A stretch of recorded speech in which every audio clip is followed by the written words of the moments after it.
है ये दो जेड लाइन के बीच का जो रीजन है इसको नाम देते हैं हम सार्कोमेयर। अस्सलाम वालेकुम जी, good evening everyone and a very warm welcome to all of you and I believe कि आप सब खैरियत से होंगे and you all must be doing superb and nice in your studies.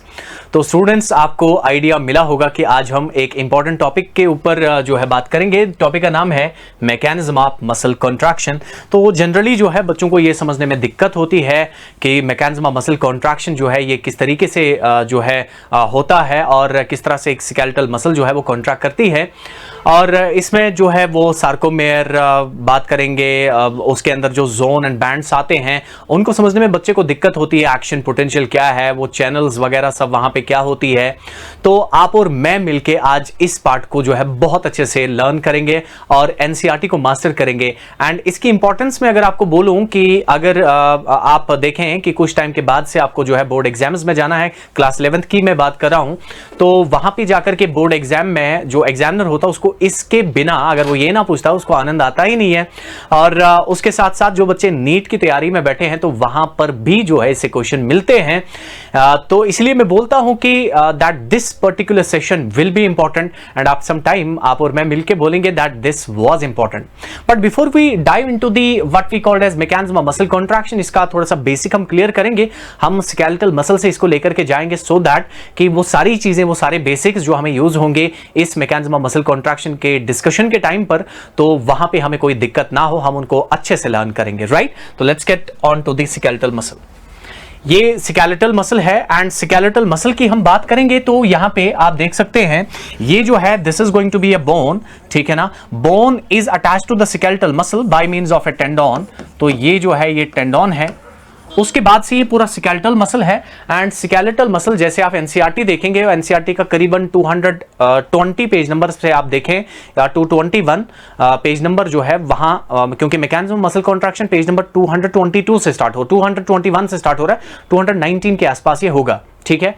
तो यहां पे अगर आप देखेंगे जो स्केलेटल मसल है ये बहुत सारे मसल बंडल्स का बना होता है या इन्हीं को हम फेसिकल्स भी बोलते हैं। इन फेसिकल्स या मसल बंडल की बात करें तो इनके पास कनेक्टिव टिश्यू मिलता है, उसको हम बोलते हैं fascia which holds these muscle bundles together. इन सब फेसिकल्स में जब हम एक फेसिकल को बाहर निकालते हैं तो वो जो होता है वो बना होता है बहुत सारे मसल फाइबर्स का, ठीक है कि नहीं है। तो एक मसल बंडल को हमने बाहर निकाला, उसके अंदर हमें बहुत सारे मसल फाइबर्स मिलते हैं। इसको आप मायोसाइट्स भी बोल दें, मायोफाइबर्स भी बोल दें, आप तक है।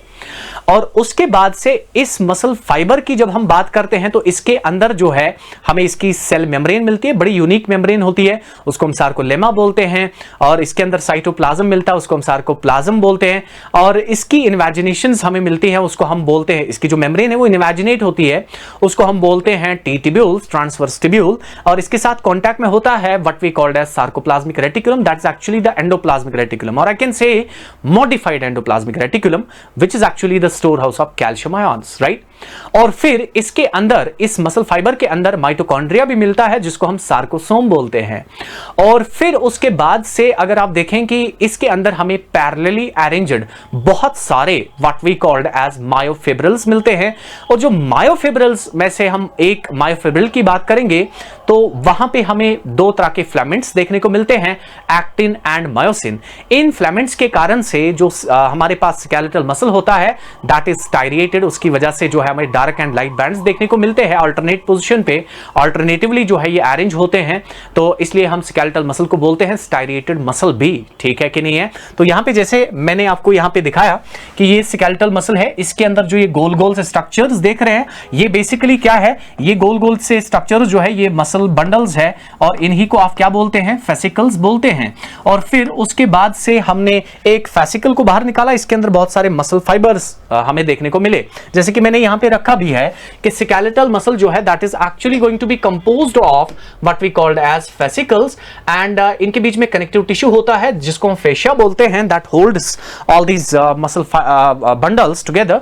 एंड उसके बाद से एक फेसिकल की जब हम बात करते हैं उसके अंदर बहुत सारे मसल फाइबर्स मिलते हैं। एक मसल फाइबर की जब हम बात करते हैं तो उसके अंदर बहुत सारे मायोफिब्रिल्स मिलते हैं। और मायोफिब्रिल, एनसीईआरटी ने लिखा है मायोफिब्रिल और मायोसाइट, उसने ये नहीं बोला है। तो मैं ये बोल रहा हूं कि मसल जो मायोफाइब्रिल है, तो मायोफाइब्रिल की जब हम बात करें, that is actually going to be composed of two kind of filaments that we called as actin and myosin. ठीक है कि नहीं है? और यहां पे जाकर के आप मसल फाइबर को देख सकते हैं। ये पूरा मसल फाइबर है, इसकी जो ये येलो कलर की जो मेम्ब्रेन है, इसको हम सार्कोलेमा बोलते हैं। That is very unique membrane that is going to be in case of this skeletal muscle fibre, right? तो इसको हम सार्कोलेमा बोलते हैं। अंदर साइटोप्लाज्म है, इसको हम बोलते हैं सार्कोप्लाज्म। और फिर उसके बाद से ये इन्वेजिनेशंस जो है, ये इनको हम टी-ट्यूब्यूल्स बोलते हैं। और इसके साथ कांटेक्ट में क्या है? Sarcoplasmic reticulum, that is the modified endoplasmic reticulum. We call that as sarcoplasmic reticulum and that's the store house of calcium ions, right?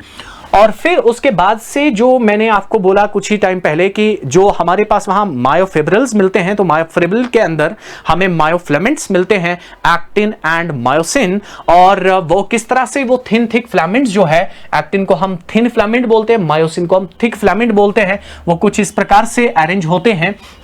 और इसको अगर हम देखेंगे कि जो ये एक्टिन मायोसिन है, थिन थिक फिलामेंट्स है, ये कैसे नजर आएंगे हमें, वो यहां पे आप देख सकते हैं। तो ये जो नीले कलर से आपको नजर आ रहा है, this is actually the what we called as, this is actually going to be the actin, या हम बोलेंगे थिन फिलामेंट। सही है? This is going to be thin filament. ठीक है ना? This is going to be thin filament, right? और बच्चों उसके बाद से अगर आप देखेंगे, यहां जो ये थिन फिलामेंट है, इसको एक आप बोले प्रोटीन का बैंड, या आप बोलेंगे लाइन जो है, उसको हम बोलते हैं जेड लाइन। वो इसको बाइसेक्ट करती है ताकि ये एक्टिन फिलामेंट जो है गिर ना जाए ग्रेविटी के कारण से। तो यहां ये जेड लाइन इसको बाइसेक्ट करती है। ठीक इसी तरह से यहां पर भी जेड लाइन जो है वो बाइसेक्ट करती है। लेकिन इन दो जेड लाइन के बीच का जो रीजन है, ये दो जेड लाइन के बीच का जो रीजन है, इसको नाम देते हैं हम sarcomere. तो you will remember that sarcomere is the region found between the two Z lines and that's the structural and functional unit of this particular structure, right? And उसके बाद से जो ये रेड रेड कलर से आपको नजर आ रहा है, this is actually going to be a myosin और called as the thick filament, right? लेकिन जो ये सार्कोमियर है, दो जेड लाइन के बीच का रीजन, इसमें कुछ जोन्स आपको नजर आ रहे हैं, कुछ बैंड्स नजर आ रहे हैं। देखिए जरा, अगर आप दूर से इसको देखेंगे तो यहां पर जाकर के ये एरिया जो है, यहां से यहां तक का जो एरिया है, this is called as I band, isotropic band, या हम इसको लाइट बैंड बोलते हैं। ठीक है कि नहीं है? और फिर उसके बाद से ये मैं बोलूंगा फिर कि यहां से यहां तक का जो ये रीजन है, ये आई बैंड है। और ये आप अगर देखेंगे कि ये तो है हाफ आई बैंड, ये है हाफ आई बैंड, एंड ये जो है ये है हाफ आई बैंड। सही है? Half I band, I band, right? तो this is well written in the NCERT as well. Diagrammatically आप उसको वहां पर भी देखिए। तो ये है I band, half of I band, क्योंकि यहां से यहां तक पूरा आई बैंड है, तो बीच में लाइन बाइसेक्ट करिए जेड लाइन, और यहां हाफ ऑफ आई बैंड, यहां हाफ ऑफ आई बैंड है। सही है? और इसी तरीके से यहां पर भी half of I band, half of I band है। और उसके बाद से यहां पर मायोसिन कहीं गिर ना जाए, ठीक है कि नहीं, इनको जोड़ के रखना। एक what we called as M line जो है, वो इसको जाकर के बाइसेक्ट करती है बीच में से, तो इसको हम एम लाइन बोलते हैं। और फिर यहां से, जहां से आपने खत्म किया आई बैंड को, यहां से यहां तक लिया, और यहां से यहां तक जो रीजन आ रहा है, इसको आप बोलेंगे डार्क बैंड। ये जो रीजन आ रहा है, ये यहां से यहां तक जो रीजन आ रहा है, ये रीजन, और ये रीजन जो आपको आ रहा है, इसको आप बोलेंगे A band, an isotropic band, या आप इसको बोलते हैं डार्क बैंड भी, कोई दिक्कत तो नहीं है। अच्छा, उसके बाद से ये जो रीजन है, ये जो जोन इसमें आ रहा है, ये जोन, ये पर्टिकुलर जोन, ये वाला जोन जो आपको आ रहा है, ये जोन, और यहां से यहां तक जो जोन नजर आ रहा है, इसको हम बोलते हैं H zone, Hensen zone, H zone हम इसको बोलते हैं। सही है कि नहीं है? और उसके बाद से अगर आप इसमें देखेंगे कि ये तो हमारा हो गया what we called as I band, A band हो गया। लेकिन अगर आप यहां गौर से देखेंगे, जो आई बैंड हमारे पास है, इसके अंदर सिर्फ हमें क्या मिलता है, तो यहां पे मैं लिखूंगा इसको कि आई बैंड जो हमारे पास है, आई बैंड के पास हमें सिर्फ मिला what we called as thin filament, right? Thin filament, ठीक है? Thin filament. और उसके बाद से अगर आप देखेंगे, जो हमारे पास ए बैंड है, एनाइसोट्रॉपिक बैंड, ए बैंड में हमें क्या मिला? ए बैंड में हमें थिक भी मिल रहा है, थिक फिलामेंट भी मिल रहा है, एंड उसके साथ साथ हमें थिन फिलामेंट, दोनों मिल रहे हैं, थिन फिलामेंट भी मिल रहा है। कोई दिक्कत तो इसमें नहीं है, आप जरा देखिए, ठीक है? यहां से ये जो नीले कलर से ये स्ट्रक्चर नजर आ रहा है आपको, ये तो बेसिकली है ना थिन फिलामेंट, और ऊपर क्या है, मायोसिन है, ठीक है कि नहीं है। तो यहां से यहां तक जो जोन है इसको मैंने ए बैंड बोल दिया, सही है। और अगर आप देखेंगे तो इसमें तो थिन भी आ रहा है, थिक भी आ रहा है, तो वही तो मैंने बोला कि ए बैंड में थिक थिन फिलामेंट दोनों आते हैं, यहां तक कोई दिक्कत तो नहीं है। चले जी आगे जाते हैं। अब हम डिस्कस करेंगे व्हाट वी कॉल्ड एज जो ये actin, what we called as actin filament है। तो कॉन्ट्रैक्टाइल प्रोटीन है एक्टिन, और मायोसिन भी कॉन्ट्रैक्टाइल प्रोटीन है। तो इन कॉन्ट्रैक्टाइल प्रोटीन के ऊपर हम बात करेंगे। तो जो बेसिकली यहां पर आपको नजर आ रहा है ये एक्टिन तो मेन कॉन्ट्रैक्टाइल प्रोटीन है, मेन कॉन्ट्रैक्टाइल प्रोटीन है, मेन कॉन्ट्रैक्टाइल प्रोटीन है, सही है। This is going to be a main contractile protein. लेकिन इसके साथ एसोसिएट होते हैं यहां पर व्हाट वी कॉल्ड एज और भी जो प्रोटीन्स है इसके साथ, एक्टिन के साथ, वहां पर हम उनको बोलते हैं what we called as actotropomyosin, and at the same time दूसरा होता है हमारे पास जिसको हम बोलते हैं ट्रोपोनिन, ट्रोपोनिन बोलते हैं। इनमें से जो ये ट्रोपोमायोसिन होता है, ये ट्रोपोमायोसिन क्या कर रहा है, ये मास्क कर रहा है मायोसिन बाइंडिंग साइट को। रिलैक्स स्टेट में ये मायोसिन बाइंडिंग साइट को मास्क कर रहा है, मायोसिन को बाइंड नहीं होने देता है एक्टिन के साथ, जो कि एक्टिन पे साइट मिलती है। मायोसिन बाइंडिंग साइट जो है वो एक्टिन पे मिलती है। आप जरा देखिए इसमें जो ये एक्टिन है ना, ये जो एक्टिन है, ये एक्टिन जो है ये बना होता है 2F फिलामेंटस एक्टिन से, ठीक है, 2F एक्टिन से। अगर आप इसमें देखेंगे कि जो हमारे पास यहां पर, ध्यान से समझना, पलक झपकनी नहीं चाहिए।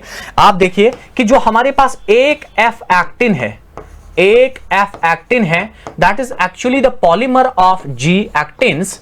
और इसका मतलब यह है कि जो ये गोल गोल से आप स्ट्रक्चर्स यहां पे देख रहे हैं, ये जो गोल गोल से स्ट्रक्चर्स आप यहां पे देख रहे हैं, these are actually the G actins. तो ये बहुत सारे G एक्टिन्स मिल रहे हैं, मिलाने के लिए Mg2+ की जरूरत है, Mg2+ की जरूरत है। तो ये बहुत सारे G एक्टिन्स मिले, एक F एक्टिन बना दिया। इसी तरीके से यहां से भी G एक्टिन्स मिले तो 2 F एक्टिन्स बनाए, तो 2 F एक्टिन एक एक्टिन को बनाते हैं, एक फिलामेंट, एक्टिन फिलामेंट को बनाते हैं, सही है कि नहीं है। उसके बाद से अगर आप देखेंगे कि जो G एक्टिन्स है इन पे मायोसिन बाइंडिंग साइट होती है, ये जो G एक्टिन्स है इन पे मायोसिन बाइंडिंग साइट होती है। मैंने बोला कि इस एक्टिन के साथ प्रोटीन कौन होता है, और इनको रेगुलेटरी प्रोटीन्स बोलते हैं, ट्रोपोमायोसिन। ये ट्रोपोमायोसिन, ये जो रस्सी जैसा स्ट्रक्चर आप यहां पे देख रहे हैं, ये बेसिकली है ट्रोपोमायोसिन। यहां पर साइट होती है व्हाट वी कॉल्ड है, जो इसने बंद करके रखी है, जिसको हम बोलते हैं मायोसिन बाइंडिंग साइट, सही है कि नहीं है। तो ये बेसिकली मास्क करा है ये ट्रोपोमायोसिन, किसको, मायोसिन बाइंडिंग साइट को, सही है।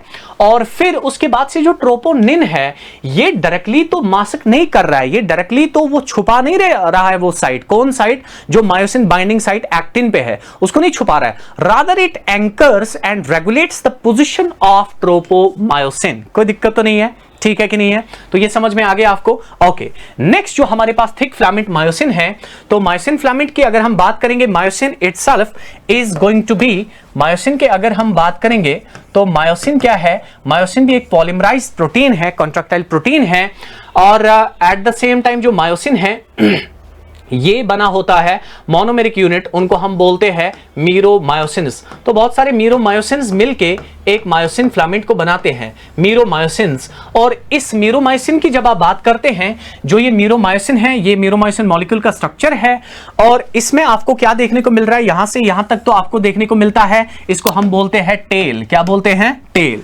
ये जो यहां से यहां तक जो स्ट्रक्चर आपको नजर आ रहा है, इसको हम नाम देते हैं that it is going to be the tail of this meromyosin, right. और इस टेल को आप लाइट मीरोमायोसिन भी बोलते हैं, क्यों, क्योंकि based on the molecular weight, right. और उसके बाद से यहां पर जो ये एरिया नजर आ रहा है, this is going to be the head, and head के साथ जो यहां पर प्रोजेक्ट आउटवर्ड है, that we called as a short arm. और हेड एंड शॉर्ट आर्म मिलके क्रॉस आर्म का फॉर्मेशन करते हैं, एंड इस क्रॉस आर्म को हम हैवी मीरोमायोसिन मायोसिन भी बोलते हैं based on the molecular weight. कोई दिक्कत तो नहीं है ना।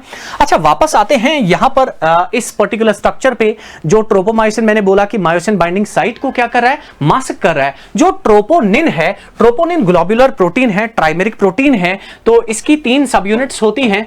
एक सब यूनिट को हम बोलते हैं टीपीटी, और एक सब यूनिट को हम बोलते हैं टीपीआई, और एक को हम बोलते हैं टीपीसी। ठीक है, टीपीआई, टीपीसी। मसल कॉन्ट्रैक्शन के टाइम पर जब सार्कोप्लाज्म में कैल्शियम आता है तो वो किसके साथ बाइंड होता है, टीपीसी सब यूनिट के साथ। एनसीईआरटी ने लिखा है, हालांकि वहां उसने मेंशन नहीं करा है कि किस सब यूनिट से मिलता है। उसने बोला है कि calcium binds to the subunit of troponin, लेकिन कौन सी सब यूनिट है वो टीपीसी सब यूनिट है, ये आप याद रखेंगे, राइट।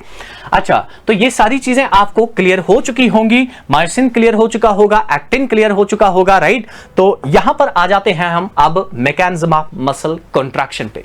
ठीक है, ध्यान से समझना बच्चों कि मैकेनिज्म ऑफ मसल कॉन्ट्रैक्शन का जो मैकेनिज्म है, इस पर्टिकुलर मैकेनिज्म को एक्सप्लेन किया गया under a theory, and that particular theory we called as sliding filament theory. और ये स्लाइडिंग फिलामेंट थ्योरी को प्रपोज किया है एफ हक्सली, एच.एफ. हक्सली, और भी साइंटिस्ट थे, लेकिन मेनली तो हम इसको कई बार बोलते हैं हक्सली एंड हक्सली। ठीक है कि नहीं, इन्होंने ये स्लाइडिंग फिलामेंट को प्रपोज किया। इस पर्टिकुलर थ्योरी का स्टेटमेंट है कि जब मसल कॉन्ट्रैक्ट करती है, जब मसल कॉन्ट्रैक्ट करती है, जो एक्टिन फिलामेंट्स होते हैं, थिन फिलामेंट्स जो होते हैं, दे स्लाइड ओवर, वो खिसक रहे हैं किसके ऊपर, मायोसिन के ऊपर। मान लो ये एक्टिन है और यहां पर जाकर के ये है मायोसिन, ये एक्टिन है, ये मायोसिन है। एक्टिन खिसक रहा है इसके ऊपर, सही है कि नहीं है। एक्टिन खिसक रहा है किसके ऊपर, मायोसिन के ऊपर, जिसके कारण से जो सार्कोमेरिक रीजन होता है दो जेड लाइन के बीच में, I can take you through that particular stage. तो जब ये खिसकेगा, ये जब इस पे खिसकेगा, ये जब इस पे स्लाइड करेगा, तो ऑब्वियसली अभी सार्कोमेरिक रीजन यहां से यहां तक है। जब ये इस पे खिसकेगा तो ये इधर की तरफ आएगा, ये इधर की तरफ आएगा, तो इसका जो एरिया है वो शॉर्ट हो जाएगा सार्कोमेयर का, सही है कि नहीं है। तो वही तो यहां पर बात हुई है। कहां गया भाई, ये है। ठीक है, तो मैंने बोला जब मसल कॉन्ट्रैक्ट करती है, कौन स्लाइड कर रहा है, एक्टिन स्लाइड कर रहा है। किसके ऊपर कर रहा है, मायोसिन के ऊपर खिसक रहा है, स्लाइड कर रहा है, जिसके कारण से वहां पर जो है हमें देखने को मिलता है कि सार्कोमेयर जो जेड लाइन के बीच का एरिया है वो शॉर्ट कर जाता है, और उसके बाद से जो आई बैंड है वो भी शॉर्ट हो जाता है, एच जोन जो होता है वो भी शॉर्ट हो जाता है, ए बैंड जो है वो कांस्टेंट होता है, क्योंकि वो खिसक नहीं रहा है, उसके ऊपर खिसक रहा है what we called as actin, thin filament. सही है कि नहीं है। तो यही तो यहां पे भी कहा गया, muscle contraction occurs when what we called as muscle contraction occurs when actin filaments slide over myosin filaments, जिसकी वजह से towards the center, obviously यहां पे जब ये खिसकेगा तो ये अंदर की तरफ आएगा, एक्टिन अंदर की तरफ आएगा, सही है कि नहीं है। तो यहां ये अंदर की तरफ आएगा। मुझे बताओ आप कि यहां से यहां तक जो जोन है, ये जोन जो है, ये जोन, ठीक है ना, ये जो जोन है, इसको तो आपने बोल दिया क्या जोन, इसको तो आपने बोल दिया एच जोन, सही है। ये तो जोन को हम बोलते हैं एच जोन। मुझे बताइए जब यहां पर ये इसके ऊपर खिसकेगा तो एच जोन शॉर्ट हो जाएगा, रिड्यूस हो जाएगा, and over the period of time ये डिसअपीयर करेगा। और फिर उसके बाद से अगर आप यहां पर देखेंगे कि ये जो है, ये रीजन यहां से यहां तक जो रीजन है, इसको आपने आई बैंड बोल दिया, सही है, इसको आपने आई बैंड बोल दिया, आइसोट्रोपिक बैंड बोल दिया, लाइट बैंड बोल दिया, ठीक है ना। तो ये आई बैंड भी शॉर्ट कर जाएगा क्योंकि अंदर की तरफ आ रहा है, सही है कि नहीं है। और एच जोन में तो कोई दिक्कत नहीं है, एच जोन में तो कोई, सॉरी, ये what we called as myosin में, ए बैंड में तो कोई दिक्कत नहीं है, A band is going to be constant, right. A band क्या रहेगा, कांस्टेंट रहेगा। तो ये चीजें आपको यहां पर देखने को मिलती है और ये चीजें आपको समझनी भी है। समझ में आ रहा है। अगर आप गौर से इस पर्टिकुलर डायग्राम की तरफ नजर मारेंगे तो जेड, अभी जो है यहां जेड लाइन है और यहां क्या है, ये जेड लाइन है। आप देख लीजिए, ये जेड लाइन है, अभी एरिया इतना है, ये खिसक रहा है इसके ऊपर, ये खिसक रहा है इसके ऊपर। एच अभी तक जो है, एच जोन यहां से यहां तक था, आई can use the different colour. अभी एच जोन यहां से यहां तक था, ठीक है कि नहीं है, लेकिन एच जोन कहां आ गया, यहां से यहां तक आ गया। तो मुझे बताए एच जोन रेडियस हुआ कि नहीं हुआ, आप समझ पा रहे हैं ना। एच जोन क्या हो गया, एच जोन रेडियस हो गया, एच जोन रेडियस हो गया, यहां से यहां तक आ गया एच जोन। अभी तक यहां था रिलैक्स्ड मसल फाइबर में, अभी तक यहां पे था, अब एच जोन क्या हो गया, रिड्यूस हो गया, सही है कि नहीं है। आई बैंड भी रिड्यूस कर गया, अभी तक यहां से यहां तक इसकी लेंथ थी, यहां से यहां तक, अब यहां से यहीं तक लेंथ है, ठीक है कि नहीं है। लेकिन एक्टिन खिसक रहा है मायोसिन के ऊपर, फिलामेंट में कोई चेंज नहीं आता, ना एक्टिन फिलामेंट की लेंथ में चेंज आ रहा है, ना मायोसिन फिलामेंट की लेंथ में चेंज आ रहा है। बस जो एरिया होते हैं, जो जोन्स इसमें होते हैं, जो बैंड्स इसमें होते हैं, वो शॉर्ट कर जाते हैं। सही है कि नहीं है?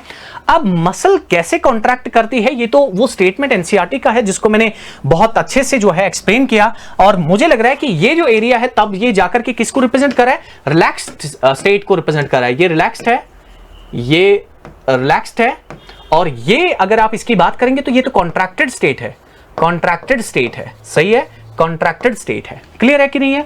अच्छा, उसके बाद से अगर हम देखेंगे कि जब मसल कॉन्ट्रैक्शन की बात करते हैं, एनसीईआरटी का 223 पेज नंबर अगर आप देखेंगे तो वहां पहली लाइन उसकी है कि muscle contraction begins when the signal is sent by the what we called as central nervous system. जो हमारा स्केलेटल मसल है, इट्स अ वॉलेंटरी मसल, ठीक है, under the control of nervous system. तो पहले मसल जब कॉन्ट्रैक्ट करेगा, सबसे पहले सिग्नल आएगा सीएनएस से, ब्रेन से सिग्नल आएगा, ठीक है, और लाएगा कौन? मोटर न्यूरॉन के थ्रू ये सिग्नल आएगा। ठीक है, अगर आप यहां पर देख रहे हैं, this is the motor neuron and this is the axon terminal of this motor neuron, right? This is the axon terminal of this motor neuron. समझो अभी सिग्नल नहीं आया, तो यहां पर जाकर के कैल्शियम वीजीसी लगे होते हैं और बाहर इसके ईसीएफ है, और ईसीएफ में कैल्शियम का कॉन्सेंट्रेशन ज्यादा है, कैल्शियम का कॉन्सेंट्रेशन ज्यादा है। I guess this is visible, I can use the different colour. हो सकता है बच्चे को दिक्कत हो जाए, तो इसलिए मैं जो है डिफरेंट कलर यूज कर रहा हूं।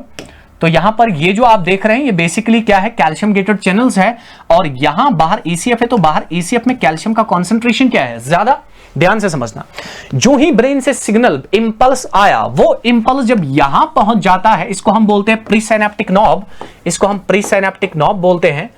ओ भाई साहब, प्रीसाइनेप्टिक नॉब बोलते हैं, या साइनेप्टिक नॉब बोल देते हैं, प्रीसाइनेप्टिक नॉब, साइनेप्टिक नॉब बोल दो, कोई दिक्कत नहीं है, साइनेप्टिक नॉब बोलते हैं इसको, या एक्सॉन टर्मिनल बोल दीजिए, ठीक है ना?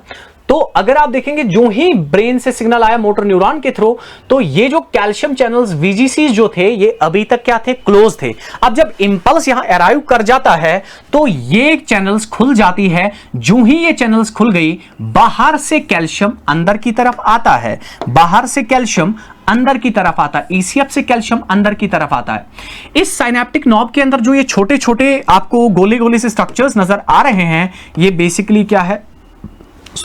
ये बेसिकली है साइनेप्टिक वेसिकल्स। और इन साइनेप्टिक वेसिकल्स के अंदर क्या पड़ा है? इन साइनेप्टिक वेसिकल्स के अंदर सर पड़ा है एसिटाइलकोलिन न्यूरोट्रांसमीटर। सही है, इनके अंदर एसिटाइलकोलिन न्यूरोट्रांसमीटर है। ये कैल्शियम जो है, ये इनको स्टिमुलेट करता है और बोलता है मेम्ब्रेन के साथ जुड़ जाओ, और वहां अपने इस एसिटाइलकोलिन को क्या करो? एक्सोसाइटोसिस का कर दो। तो यहां इसके साथ जुड़े, और ये जो छोटे छोटे से दागे आपको नजर आ रहे हैं, this is basically the acetylcholine and neurotransmitter.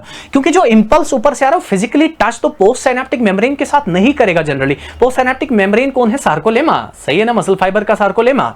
तो ये उसके साथ फिजिकली टच नहीं करा, because both of these are separated. Presynaptic membrane, postsynaptic membrane are separated by a gap, and that particular gap you called as synaptic cleft. सही है कि नहीं है? Synaptic cleft.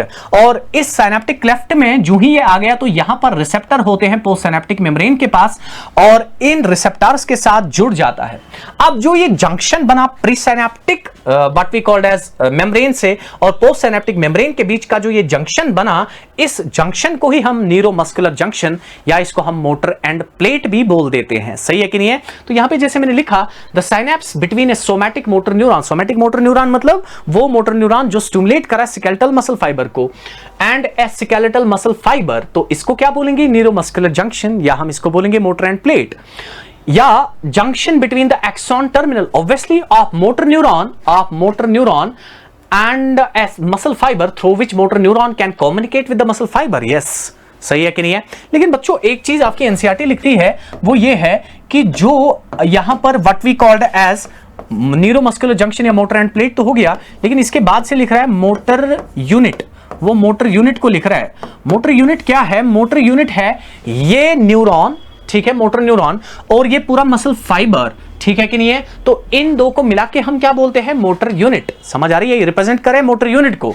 सो एक न्यूरॉन और एक पूरा मसल फाइबर, एक पूरा न्यूरॉन एक मसल फाइबर, तो ये दोनों मिलके क्या बना रहा है? Motor unit. This is not the motor junction. You can not mimic the two words. You cannot just combine the two words, whether that is the neuromuscular junction and a motor unit, right? You cannot put them together because they are the separate things. अगर आप देखेंगे neuromuscular junction, motor end plate means one and the same thing. motor end plate पे हम बाहर जा सकते हैं, लेकिन आपके लिए जरूरी है नहीं। और उसके बाद से मोटर यूनिट जो है, ये यहां पर आपका न्यूरॉन होता है, ठीक है ना? और उसके बाद से eight the same time plus क्या हो रहा है? मसल फाइबर, ठीक है ना? तो they constitute the what we called as motor unit, right? ठीक है कि नहीं है? अब जो ही इनके साथ ये जुड़ गया, कौन जुड़ गया? एसिटाइलकोलिन। किसके साथ जुड़ा? इन रिसेप्टर्स के साथ। किसके पास है? ये पोस्ट साइनेप्टिक मेम्ब्रेन के पास। ये एसिटाइलकोलिन रिसेप्टर्स असल में क्या होते हैं? ये सोडियम गेटेड चैनल्स होते हैं, ठीक है कि नहीं है? यहां पर अभी अगर फॉर एग्जांपल यहां पर मैं मसल फाइबर बना रहा हूं आपके लिए, ये है रिलैक्स्ड मसल फाइबर, ठीक है? पोलराइज स्टेट में है, बाहर से पॉजिटिव चार्ज है और उसके बाद से अंदर से चार्ज है नेगेटिविटी। ये पोलराइज स्टेट में है, अंदर चार्ज नेगेटिव, क्योंकि बाहर सोडियम ज्यादा है। अगर आप देखेंगे यहां पे ये ध्यान से समझना, जो ही यहां पर एसिटाइलकोलिन अपने रिसेप्टर के साथ बाइंड हो जाता है, तो ये सोडियम एलजीसी जो है चैनल ओपन कर जाते हैं। बाहर से सोडियम ज्यादा था, तभी तो पॉजिटिव चार्ज है। बाहर से सोडियम अंदर की तरफ आना शुरू हो जाता है, क्योंकि चैनल ओपन हो गया एलजीसी, ठीक है ना? तो बाहर से सोडियम अंदर की तरफ आना स्टार्ट हो जाता है। जो ही ये अंदर की तरफ आ गया, कौन? सोडियम। कितने sodium? 3 sodium and 3 Na positive का इनफ्लक्स होता है एंड 2K पॉजिटिव का इफ्लक्स होता है। सही है कि नहीं है? 2K पॉजिटिव यहां से बाहर निकल रहे हैं, 3 सोडियम पॉजिटिव। तो धीरे धीरे ये मेम्ब्रेन जो है ये डीपोलराइज होना स्टार्ट हो जाता है, पोलैरिटी बदल जाता है। अभी बाहर पॉजिटिव था, अब अंदर से पॉजिटिव आ गया। सही है कि नहीं है?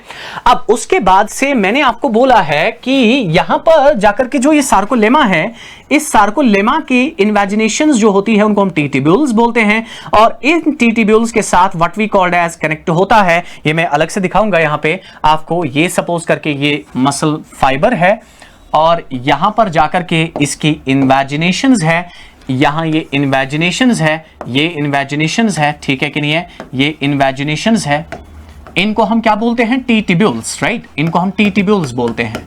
टी ट्यूब्यूल्स बोल देते हैं, सही है? टी ट्यूब्यूल्स बोलते हैं। इनके साथ क्या है? ये है sir what we called as sarcoplasmic reticulum, right? Sarcoplasmic reticulum के अंदर क्या है? कैल्शियम आयन है। सही है कि नहीं है? रिलैक्स स्टेट में सार्कोप्लाज्मिक रेटिकुलम के पास बहुत कैल्शियम होता है, और ये तो पूरा मसल फाइबर है, यहां पर जाकर के ये सार्कोप्लाज्म है, ठीक है कि नहीं है? तो अंदर वो मायोफाइब्रिल्स, उसके साथ मायोफ्लामेंट्स, एक्टिन, मायोसिन, जो मैंने अभी स्ट्रक्चर पूरा डिटेल डिस्कस किया आपके साथ। तो ये जो ही डीपोलराइज हुआ, तो मसल पे, इस मेम्ब्रेन पे एक्शन पोटेंशियल जनरेट होता है, जिसको मसल एक्शन पोटेंशियल बोलते हैं। And that muscle action potential propagates deeper into these what we called as T tubules, ठीक है? एसिटाइलकोलिन किसके साथ जुड़ा? अपने रिसेप्टर के साथ। मसल पे पोटेंशियल डेवलप होता है, मसल एक्शन पोटेंशियल, और जो ही वो potential that propagates actually deeper into these T tubules, and जो ही इन पे वो प्रोपेगेट कर गया, तो ये स्टिमुलेट कर रहा है यहां पर कैल्शियम चैनल्स को। यहां पर कैल्शियम चैनल्स होती है, कैल्शियम रिलीजिंग चैनल्स होती है। कैल्शियम बाहर से अंदर की तरफ आता है। मुझे बताइए अंदर क्या है? अंदर जब ये था सार्कोप्लाज्मिक रेटिकुलम के अंदर था, अब जब ये बाहर आया तो बाहर सार्कोप्लाज्म है, तो सार्कोप्लाज्म में कैल्शियम अब बढ़ रहा है, तो कैल्शियम का कॉन्सेंट्रेशन अब बढ़ रहा है, ठीक है कि नहीं है? कैल्शियम का कॉन्सेंट्रेशन क्या हो रहा है? इंक्रीज हो रहा है। जो ही कैल्शियम का कॉन्सेंट्रेशन इंक्रीज हो रहा है, तो ये कैल्शियम क्या करेगा? ये कैल्शियम जाकर के जुड़ेगा, किसके साथ जुड़ेगा? ये कैल्शियम अब बाइंड हो जाएगा, व्हाट वी कॉल्ड एज, ये बाइंड हो जाएगा जो हमारे पास ट्रोपोनिन टीपीसी यूनिट है, उस टीपीसी यूनिट के साथ जुड़ जाता है। मतलब फॉर एग्जांपल अगर मैं यहां पे बनाऊं ऐसे, सपोज करके इस तरह से, ये सपोज करके 2 एफेक्टिन्स है, और इस तरीके से यहां पर ये जो गोल गोल से स्ट्रक्चर्स है, इन गोल गोल से स्ट्रक्चर्स को हम क्या बोलते हैं? जी एक्टिन्स, और यही मिलाकर के क्या बनाते हैं? एफेक्टिन को बनाते हैं। सही है कि नहीं है?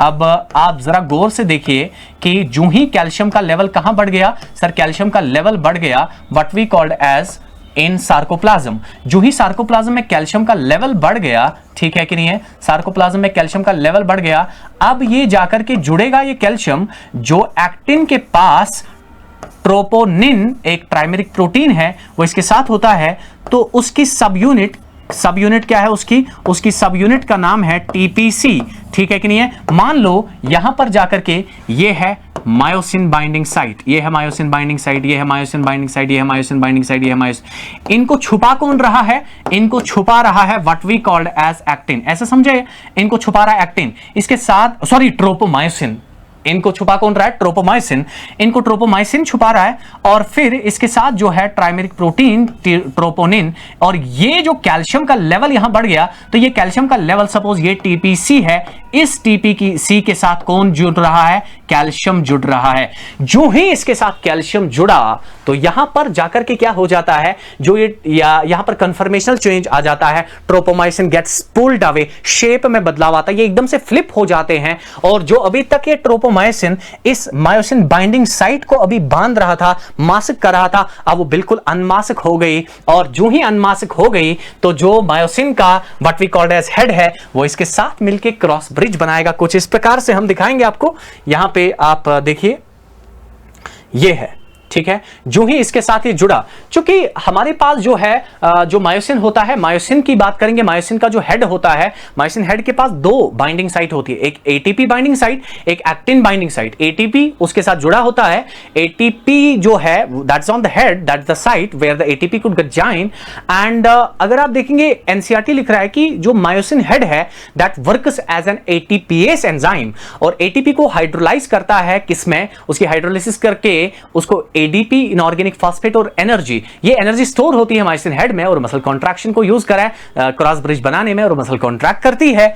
तो यहां पर जो ये हेड है, ये मायोसिन है, ये खिसक कौन रहा है, ये अगर आप देखेंगे ये खिसक रहा है इस पे what we called as actin, ये थिन फिलामेंट है, ये खिसक रहा है किसके ऊपर, मायोसिन के ऊपर, और जो ये हेड है ये इसके साथ जाकर के जुड़ेगा, क्योंकि साइट एक्सपोज हो गई, ये बिल्कुल एकदम रेडी है। और जब क्रॉस ब्रिज बना, यहां पर जाकर के ये मायोसिन हेड है, इसने इसके साथ क्रॉस ब्रिज बना दिया, क्रॉस ब्रिज बना दिया, ये क्रॉस ब्रिज बना दिया, ठीक है कि नहीं है। तो मसल क्या कर रही है, मसल कर रही है स्लाइड, सॉरी मसल क्या कर रही है, कॉन्ट्रैक्ट, और ये एक्टिन क्या कर रहा है, ये इसके ऊपर स्लाइड कर रहा है, ठीक है कि नहीं है। अब सवाल ये है कि मसल कब तक कॉन्ट्रैक्शन स्टेट में रहेगा, मसल जो है तब तक कॉन्ट्रैक्शन स्टेट में रहेगा, तब तक कॉन्ट्रैक्ट करेगा जब तक सार्कोप्लाज्म में कैल्शियम फ्रीली अवेलेबल है। अब जब मसल को रिलैक्स करना है, जो सार्कोप्लाज्म में कैल्शियम का लेवल आपने बढ़ा दिया था, that goes back into the sarcoplasmic reticulum, right, तो वो वापस सार्कोप्लाज्म में जाता है, क्रॉस ब्रिज ब्रेक हो जाता है, और वापस मसल रिलैक्स हो जाती है, फिर से साइकिल चलता है, कॉन्ट्रैक्शन रिलैक्सेशन, ठीक है कि नहीं है। इस तरह से मसल कॉन्ट्रैक्ट रिलैक्स करती है। और रिलैक्सेशन के लिए एक और चीज है कि साइनेप्टिक क्लेफ्ट में एंजाइम है, उसको हम बोलते हैं एसिटाइलकोलिन एस्ट्रेस, और वो एसिटाइलकोलिन एस्ट्रेस क्या कर रहा है, जो एसिटाइलकोलिन बाइंड हुआ था एसिटाइलकोलिन रिसेप्टर के साथ, वो एसिटाइलकोलिन को ही ब्रेक करता ताकि इंपल्स आगे कंडक्ट ना हो। उस एसिटाइलकोलिन एस्ट्रेस की प्रेजेंस में जो व्हाट वी कॉल्ड एसिटाइलकोलिन है, ये ब्रेक होता है एस्टेट एंड कोलिन में, और इस तरह से वहां पे जाकर के कोई प्रोपगेशन नहीं हो रहा है, मसल एक्शन पोटेंशियल डेवलप नहीं हो रहा, मसल कॉन्ट्रैक्ट नहीं कर रहा है। सही है कि नहीं है। आइए जरा मिलके इसको जाकर के क्वेश्चंस हम करते हैं।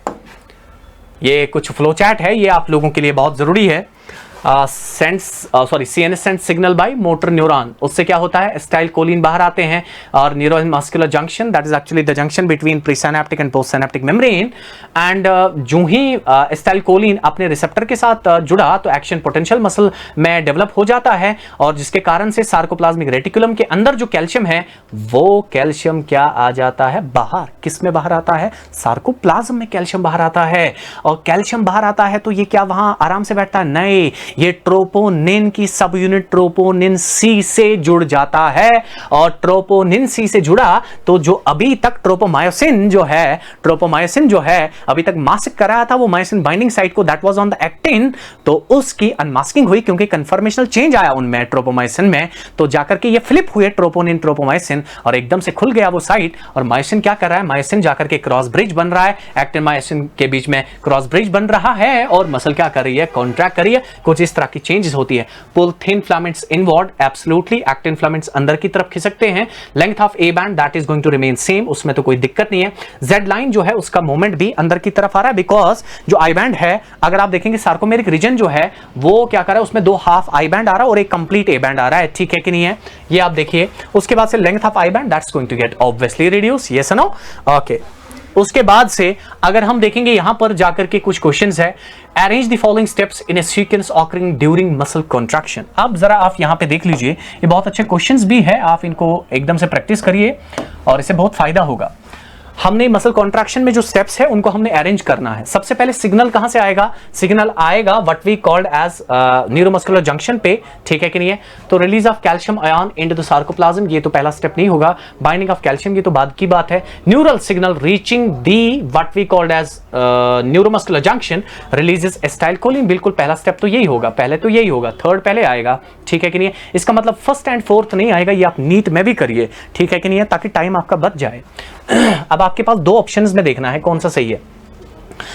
और उसके बाद से क्या हो रहा है, उसके बाद से जब एसिटाइलकोलिन बाइंड हुआ एसिटाइलकोलिन रिसेप्टर के साथ, तो मसल एक्शन पोटेंशियल डेवलप होता है। हालांकि इसमें एंड प्लेट पोटेंशियल भी आता है, उसमें आपको मैं नहीं घुसाना चाहता हूं। Action potential generated in the sarcolemma of muscle fibre, absolutely सही है, बिल्कुल सही है। तो यहां पर एक्शन पोटेंशियल जनरेट होता है मसल फाइबर में, तो फोर्थ आएगा, थर्ड एंड फोर्थ, हाँ बिल्कुल। अरे भाई साहब एक सेकंड, थर्ड कहां पर है, थर्ड, हाँ बिल्कुल, फर्स्ट एंड फोर्थ नहीं है, सेकंड एंड थर्ड में हमने देखना है कौन सा सही है। तो पहले तो ये आ गया, थर्ड पहले आ गया उसके बाद फोर्थ है, थर्ड पहले आ गया उसके बाद फोर्थ है, बिल्कुल सही है। थर्ड पहले है उसके बाद फोर्थ है, थर्ड पहले उसके बाद फोर्थ है, बिल्कुल। उसके बाद से रिलीज होगा कैल्शियम आयन, कहां से होगा, ये होगा रिलीज सार्कोप्लाज्मिक रेटिक्यूलम से, और वो बाइंड किसके साथ करेगा, सब यूनिट ऑफ ट्रोपोनिन के साथ। तो पहले थर्ड, फिर फोर्थ, फिर फर्स्ट, थर्ड फोर्थ फर्स्ट, वो तो सेकंड ऑप्शन में है, थर्ड फोर्थ फर्स्ट, सही है। उसके बाद से क्या होगा, binding of calcium with the subunit of troponin, बिल्कुल सही है। उसके बाद से क्या हो जाएगा, myosin head binds to exposed active sites on actin to form a cross bridge, muscle करेगी कॉन्ट्रैक्ट। तो यहां पर जाकर के आपका पूरा जो मैकेनिज्म ऑफ मसल कॉन्ट्रैक्शन है वो हमने झटके में कंप्लीट किया है, एक क्वेश्चन से कंप्लीट किया है। तो इसका जो सही आंसर है वो ऑप्शन 2 आना चाहिए, ऑप्शन 2 जो है इसका सही आंसर है। आपके लिए भी मैं कुछ क्वेश्चंस रखूंगा। उसके बाद assertion है during muscle contraction ATP has a significant role to play, absolutely ठीक है कि नहीं है। तो चूंकि वो हाइड्रोलाइज करके उस एटीपी को एडीपी इनऑर्गेनिक फॉस्फेट एनर्जी, और वो एनर्जी स्टोर होगी मायोसिन हेड में। रीजन है energy released by hydrolysis of ATP is used by myosin to facilitate formation of actomyosin cross bridge, absolutely correct. क्योंकि अगर आप यहां पर पहले स्टेटमेंट में देखेंगे, देखिए बच्चों को जो है जनरली मुझे लगता है कि उन्हें बहुत सारी दिक्कत हो जाती है असर्शन एंड रीजन वाले क्वेश्चन करने में। तो सबसे पहले असर्शन रीजन को सॉल्व करने का बेस्ट तरीका अगर मैं आपको बताऊं तो वो ये है कि आप जाकर के सबसे पहले दोनों स्टेटमेंट को इंडिपेंडेंटली पढ़े, आप देखें, लेकिन आपके पास कंटेंट का होना बहुत जरूरी है, ठीक है ना। आप पढ़ के नहीं आए तो क्वेश्चन सवाल ही नहीं बनता आपसे सॉल्व होगा।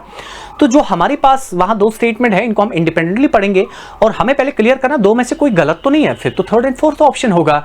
अगर 2 में से कोई गलत तो नहीं है, उसके बाद से हम क्या करेंगे, उसके बाद से जाकर के जब दोनों स्टेटमेंट को पढ़ा, अब प्रॉब्लम आता है, is reason correct explanation of assertion और is reason not correct explanation of assertion. Once you are done with reading the assertion, put the because, आप बिकॉज इफेक्ट से जाइए। फॉर एग्जांपल यहां पर मैं लिखूंगा during muscle contraction ATP has a significant role to play because energy released by hydrolysis of ATP is used by myosin to facilitate the formation of ectomyosin cross bridge। एकदम से concept clear हो जाता है और इसमें कोई दोहराई नहीं होना चाहिए। तो हमारा पहला ऑप्शन जो इसके लिए बनेगा, that first option is going to be both assertion reason are correct and reason is the correct explanation of assertion। कोई दिक्कत तो नहीं है ना भाई साहब? नहीं है, बिल्कुल नहीं है। आगे चलते हैं। Increased concentration of calcium in sarcoplasm causes muscle contraction that cannot affect। Okay, जब सार्कोप्लाज्म में कैल्शियम का लेवल ज्यादा है तो मसल कॉन्ट्रैक्शन स्टेट में है, ठीक है कि नहीं है। तो वहां पर क्या होता है, length of sarcomere that is going to get change, length of I band can get change, length of I band, ये क्या बोल रहा है, that cannot affect the length of A band. बाकी तो चेंज होगा, एच जोन रिड्यूस करेगा, I band का लेंथ रिड्यूस होगा, सार्कोमियर रिड्यूस करेगा, सही है कि नहीं है। जो 2 जेड लाइन के बीच का एरिया है, सही है। तो ऑप्शन 4 आना चाहिए। अच्छा, उसके बाद In resting state, a subunit of troponin, okay, provides the site for attachment of myosin. नहीं जी, masks the active binding site for myosin in the actin filaments. Absolutely correct. ठीक है कि नहीं? हालांकि आपको याद रखना है कि ट्रोपोनिन डायरेक्टली मास्क तो नहीं कर रहा है, हालांकि उसकी टीपीआई यूनिट जो है वो नहीं आने देती है, वो नहीं बाइंड होने देती है किसको, मायोसिन को, किसके साथ, अपने जो मायोसिन बाइंडिंग साइट है, जो इसकी एक्टिन पे मायोसिन बाइंडिंग साइट है उसके साथ बाइंड नहीं होने देता है. It inhibits the interaction between myosin head and the what we called as actin, right. Myosin binding site जो एक्टिन पे है, ठीक है ना. तो masks the active binding site for myosin in the actin filaments. Absolutely correct, no दिक्कत, कोई दिक्कत तो नहीं है ना. चले आगे चलते हैं. ओहो, असर्शन रीजन भाई साहब रखे हैं ज्यादा. Assertion reason is actin and myosin are called thick and thin filaments. यही दिक्कत है, यही दिक्कत है. क्या? Actin and myosin are called thick and thin filaments. ना, एक्टिन को बोलते हैं हम थिन फिलामेंट और मायोसिन को बोलते हैं हम thick filament. Thick filament, actin को थिन फिलामेंट बोलते हैं, मायोसिन को थिन फिलामेंट. तो it doesn't make sense. Actin ये यहां बोल रहा है thick filament and thin filament, no ways. इनमें भी आपको ध्यान रखना है इस तरह के क्वेश्चंस. हालांकि हमें पता है एक्टिन मायोसिन हम जल्दी बोल देते हैं थिक थिन फिलामेंट्स, लेकिन हमें नहीं पता है इनमें से थिन कौन है थिक कौन है. तो याद रखें एक्टिन थिन है, मायोसिन थिक फिलामेंट होता है. तो ये गलत हो गया, स्टेटमेंट गलत हो गया. तो इसमें आप दोहरा ही नहीं है ना, फर्स्ट ऑप्शन देखना ना सेकंड ऑप्शन देखना. Assertion is wrong. अब थर्ड एंड फोर्थ ऑप्शन में दिक्कत है. Myosin filaments move outward to overlap the actin muscle fiber during contraction. ये स्टेटमेंट सही है क्योंकि जो muscle what we called as actin है that is move inward and जो हमारे पास what we called as this myosin ये आउटवर्ड मूवमेंट करता है. तो इसमें जाकर के हम देखेंगे कि assertion is true but reason is absolutely false, right. Assertion is false and reason is also false. I will go with the option number 3. I guess I will go with the option number 3. Option number 3, assertion is true and reason is false.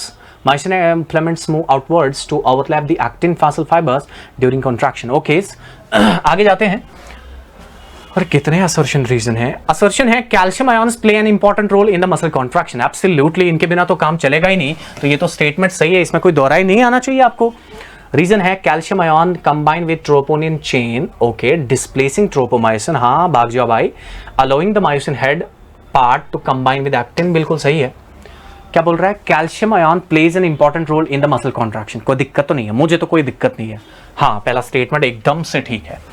Reason है calcium ion combine with troponin chain. हाँ, troponin सब unit ठीक है, okay done.